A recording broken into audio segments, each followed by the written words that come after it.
A lot of people are making silicone molds and it's a really fun and enjoyable hobby.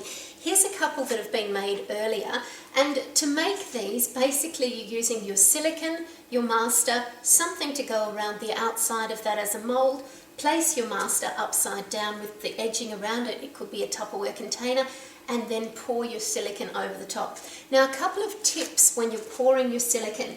If you've got, this is a kilo jar of silicone, if you've got a huge pile of silicone and you just tip it in, you're going to get air bubbles, and it may have pockets where you're not getting the silicone around your original, and that will create lumps in your mold. So in order to pour your silicone, some people think that it needs to be really thin, water-like consistency. It is silicone, so it's never going to be that really thin consistency. But as you can see, as I'm holding this up, it's pouring in a ribbon. And when you're pouring, instead of pouring it directly on top of your master, if you take that ribbon, whether you're pouring it out of the jar or, in this case, I'm just using a wooden ruler, pour it so that it fills up like a ribbon on one side. This allows the silicone to flow over the master so that it will fill up the little pockets and you're not getting air in it, rather than just pouring directly on top. And that's about the consistency of what you're looking for. It should be like a thick honey consistency that will fall into these ribbons. Now, these particular tubs of silicone I've had returned to me by a customer because they've had them sitting around for a few months and they've gone a little bit thick on them, and they wanted to know, do I have to throw it out or is it salvageable? It is salvageable. So here's one that I was looking at earlier. Now, this one's been sitting around for a little while, and for whatever reason it's gone a little bit thick. It's still pourable, you've still got the ribbon consistency, but if you have a look inside, you can see that it's just kind of going thick around the edges, and it's getting a little bit lumpy. Actually, the more I've worked with this morning, just with the ruler, the more pourable it's got. So it's still pourable, but it's a thicker honey. It's not flowing easily, and you can see with that one, it falls into big lumps. So can it be salvaged? Can you actually use it? Yes, you can. And there's a product called silicone oil, and many of your silicone suppliers will sell this to you. It's also it's known as a silicone rubber dilutant, but the correct name for it is simply silicone oil. And so you can buy it in 1, 5, 10 or even larger bottles. This is a 1 kilo bottle. What you want to do is take some kitchen scales and just tear them in the beginning, get them to 0. Place your tub of silicone on the top and check what the weight of that is. Now, we're going to add the silicone oil. You can add it in a ratio of anything from 1 to 10% per volume. So a kilo of silicone is 1,000 grams, so 1% of that would be 10 mil approximately. In some cases you can't interchange millilitres with milligrams, but in this case, because they're a similar sort of consistency, it's fine as an estimate for that. You can add over 10% silicone oil. However, if you do so, what's going to happen with your mold is once it sets, after a while, maybe a couple of months, your mold on the outside, instead of being nice and dry, is going to become slightly oily on the outside. Now, it won't ruin the mold, but it's a bit yucky to work with. You can clean it all off if you want to, but after time it pushes the oil out of the silicone. So with this one today, I'm going to mix this in at a ratio of let's try 20 mil. So we'll just pour in. Oh, disappeared, lost my scales because I was chatting for a little bit too long.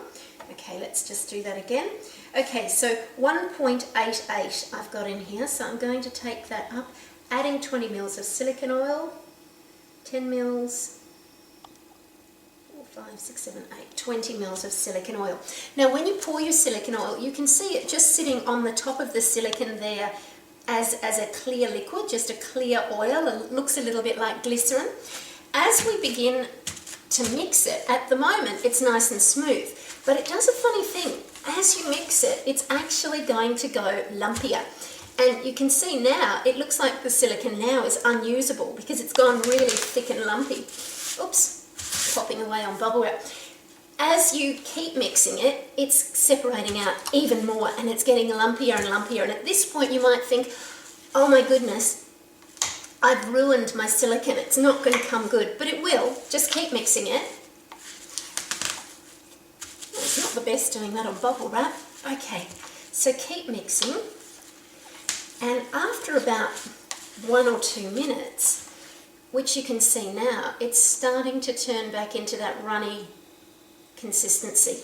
Now, for me, that would be absolutely plenty. That's at a ratio of 2%, and you can see it's nice and smooth and pourable. At this stage, I'd mix it a little bit more. That would be usable for me now. However, because this customer has had problems with it in the past and they're having difficulties in getting it to pour, I'm actually going to increase the silicone oil up to a ratio of 3%. So I wanted to show you what it looks like at 2%.